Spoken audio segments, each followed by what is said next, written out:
బాబు గారు దోచేశారు, వాళ్ళ అన్యాక్రాంతులకు అందరికీ పంచిపెట్టేశారని, అది ప్రచారమా నిజమా? సార్, నేను రాజకీయాల్లోకి వచ్చి నేను అమ్మిన ఆస్తులే ఉంటాయి తప్పించి కొనుక్కున్న ఎక్కడ కూడా ఒక సెంటు భూమి కొన్నట్టుగా కూడా నాకు లేదు. నేను అమ్మిన ఆస్తులు నేను రాజకీయాలలోకి వచ్చిన నాటి నుంచి ఈనాటి వరకు కూడా ముందు ఎలక్షన్కి కూడా ఎకరం 3 కోట్ల రూపాయలది 2,50,00,000కి ఇచ్చేసి ఎలక్షన్కి వెళ్ళినటువంటి పరిస్థితి. ఏది వచ్చినా సరే ముందుసారి 2004 to 2009లో ఎలక్షన్ చేసినప్పుడు కూడా 32 ఎకరాల భూమి అమ్మడం జరిగింది. మరి ఎందుకు మీ మీద ఈ చెరువుల ఆరోపణలు, పేదల భూముల ఆరోపణలు? ప్రభుత్వంలో ఉన్నమాట వాస్తవం, కానీ ఇవన్నీ కూడా వేరే లైన్లో వారు చేసుకున్నారు. నేను దేంట్లోని లేను. నేను ఏది ఇంకా ఇళ్ల స్థలాలకు సంబంధించి పేరు వస్తుంది, సామాన్యుడికి చెయ్యాలి అనే సంకల్పంతో ఎవరికో టెండర్ వచ్చినా కూడా వర్క్ చేసినా కూడా ఈ రోజుకి కూడా బిల్స్ రానటువంటి పరిస్థితి. దాంట్లో కూడా 5 కిలోమీటర్ల లీడు ఇస్తే దాని మీద 4.5 కోట్లు పెట్టుబడి పెడితే 2 కోట్ల బిల్లు వచ్చిన సందర్భం. ఆ 2 కోట్లు కూడా ఇవ్వని పరిస్థితి. మొత్తం మునిగిపోయారు కాంట్రాక్టులు అందరూ. ఇంకా ఇవన్నీ నేను అంటే జనరల్గా మీకు సీట్ ఇవ్వకుండా జగన్మోహన్ రెడ్డి గారు తప్పు చేశారా? పిఠాపురాన్ని వదులుకున్నారా? 100కు 100 రూపాయలు టికెట్ ఇవ్వకపోవడం అనేది తప్పిదమే. ఏదంటే గెలిపోవటములు వేవ్ అనేది పవన్ కళ్యాణ్ గారు వచ్చిన తర్వాత గెలుపు అనేది ఉండకపోవచ్చు, కానీ ఎలక్షన్ అనేది చేయడం కానీ పబ్లిక్లో నేను తిరిగినటువంటి విధానానికి ప్రజలు ఎంతో కొంత ఓటింగ్ శాతం తగ్గించేవాళ్ళం, కానీ మొన్న వేవ్లో ఎవరో చేయగలిగింది లేదు. అలాగా వచ్చిన దగ్గర నుంచి పవన్ కళ్యాణ్ గారు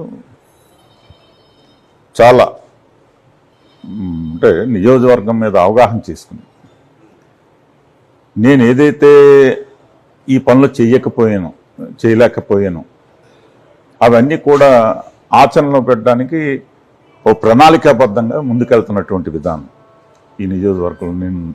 నేను మొన్న కలెక్టర్ గారితో కూర్చున్నప్పుడు చూస్తే ఆశ్చర్యపోయాను. అంటే ఇక్కడ కార్యకర్తలు ఇలాంటి వాళ్ళు పవన్ కళ్యాణ్ గారు అందుబాటులో లేరని ఇలా మాట్లాడుకుంటున్నారు. కానీ నాకు అనిపించింది, పులివెందుల్లో జగన్ ఉండడు, కుప్పంలో చంద్రబాబు నాయుడు ఉండడు, ఈయన ఇక్కడ ఉండక్కల్లా లేకపోయినా నియోజకవర్గం మీద అధ్యయనం చేయడం, అంటే అక్కడ ఉండే సమస్యలను గుర్తించడం. మరి ఎందుకు ప్రజల్లోకి ఇది వెళ్ళలేదు? ప్రజల్లోకి ఎందుకు ఈ వాయిస్ వెళ్ళలేదు? ప్రజలు చాలా హ్యాపీగా ఉన్నారు సార్ ఈ నియోజకవర్గంలో. పర్టికులర్గా నేను అదే చెప్తున్నాను సార్. ప్రజలు పవన్ కళ్యాణ్ గారు వచ్చిన తర్వాత చాలా హ్యాపీగా ఉన్నారు. ఇలాగ అర్జీ పెడితే వెంటనే ఆ పని పూర్తి అయిపోయే పరిస్థితిని మనం ఇవాళ చూస్తూ ఉన్నాం. ఈ రకమైన వాతావరణంలో ఆయన ఇక్కడ లేకపోయినా ఆఖరికి, ఎందుకంటే గంజాయి ఇక్కడ విపరీతంగా తాగుతున్నారు, ఇబ్బంది పడుతున్నారంటే వెంటనే దాన్ని కూడా ఆయన స్పందించి వెంటనే మొబైల్ వ్యాన్స్ పెట్టి.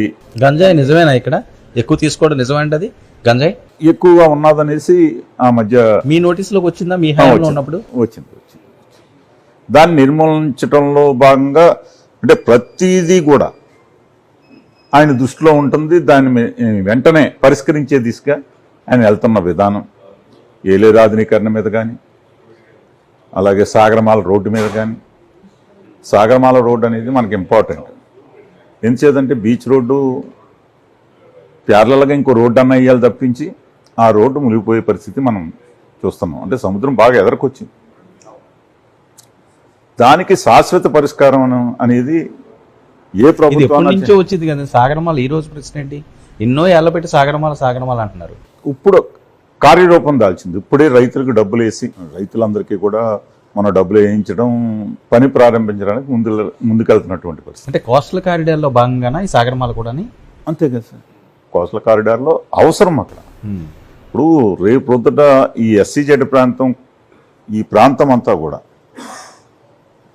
మరో ముంబై లాగా తయారయ్యే పరిస్థితి అవకాశాలు ఉన్నటువంటి SEZ ప్రాంతం. దాని మీద ప్రత్యేక శ్రద్ధ పెట్టడం, కేంద్ర రాష్ట్ర ప్రభుత్వాలు సంబంధాలు బాగున్నాయి కాబట్టి పవన్ కళ్యాణ్ గారు దీని మీద వెంటనే ప్రపోజల్స్ పంపించడం, త్వరితగతిన చేయడానికి ఆలోచన. ఈ 5 సంవత్సరాల్లో ఈ నియోజకవర్గంలో అత్యధికంగా అంటే ఈ రాష్ట్రంలోనే నెంబర్ 1 నియోజకవర్గంగా చేయడానికి ఆయన రూపకల్పన చేసుకుని వెళ్తున్నటువంటి విధానం. కానీ ఇక్కడ జనరల్గా ఇక్కడ మేముండే రాజకీయ నాయకులు, నేనైనా నా ముందు శాసనసభ్యులైనా పొద్దులేసి మా కార్యకర్తలతోటి ముచ్చటించడం, కబుర్లు చెప్పడం, లేదంటే వాళ్ళు వచ్చి పని చేయించుకోవడం, ఈ టైపు వాతావరణంలో అలవాటై ఉన్నారు. అవును, వారందరూ కూడా ఇదేంటి మాకు నాయకుడు ఎక్కడ ఉన్నా నా ఆలోచన ఏంటంటే నాయకుడు ఎక్కడంటే ఉన్నాయి, ఇక్కడ పని అవ్వాలి ప్రజలకి. దొరబాబు ఇంకో విషయం మీరు ఓపెన్గా చెప్పాల్సింది, తాడేపల్లి ప్యాలెస్ నుంచి స్క్రిప్ట్ వస్తుందా తిట్టడానికి? నిజం, అది బాగా ఎక్కువ ప్రచారం జరుగుతుంది సార్. రాజకీయాల్లో నేను ఒక వరవడికి చెందినటువంటి రాజకీయ నాయకుడు. ఇప్పటి వరకు కూడా నేను ఎలక్షన్లో పోటీ చేసినా కూడా ప్రత్యర్థిని తిట్టో లేదంటే ఒక అతని మీద ఎంత బురద జల్లో లబ్ధి పొందాలనే ఆలోచనతో ఎప్పుడు. మీ గురించి నేను అంటలేదు, నిజంగా వస్తుందా ఇది? నిజమా అది? చాలా మందిలో ఉన్న ప్రశ్న, మీరే చెప్పాలి దానికి సమాధానం. నాకైతే రాలేదు అంటారు, అంటారు కదా, అంటారు కానీ నాకైతే ఎప్పుడు రాలేదు. నేను ఎప్పుడు అలాంటి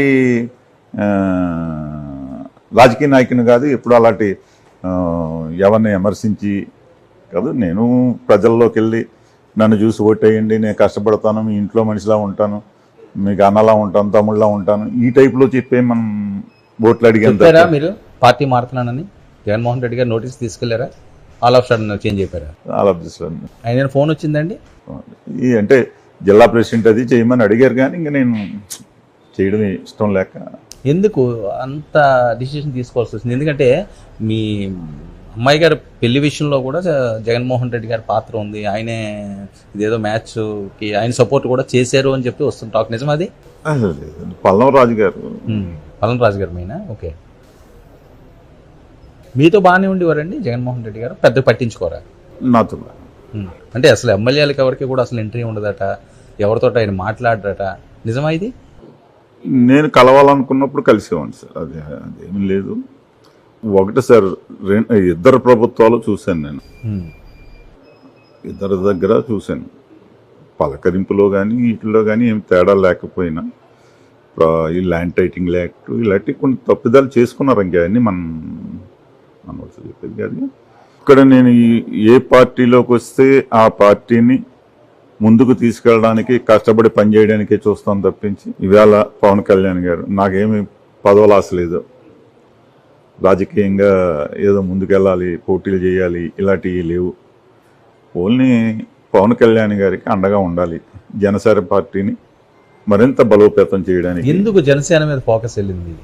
ఇంత సుదీర్ఘమైన రాజకీయ అనుభవం ఉండి బీజేపీలో ఉన్నారు, మీరు వైఎస్ఆర్సీపీలో ఉన్నారు, సరే వద్దనుకున్నారు ప్రాంతీయ పార్టీ, జాతీయ పార్టీ ఉంది, మీరు అందులో చేసి వచ్చినాయని కదా, జనసేన ఎందుకు కోరుకున్నారు? అంటే ఇక్కడుండే నా కార్యకర్తలందరూ కూడా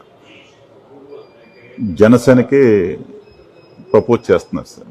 అందరూ కూడా ఇంచుమించులో ఈ రోజున ఇంతమంది సర్పంచులు, ఎంపీటీసీలు, కౌన్సిలర్లు, జడ్పీ వైస్ చైర్మన్ కావచ్చు, ఎంపీపీలు కావచ్చు, వీళ్ళందరూ వచ్చారు అంటే ఓన్లీ పవన్ కళ్యాణ్ గారు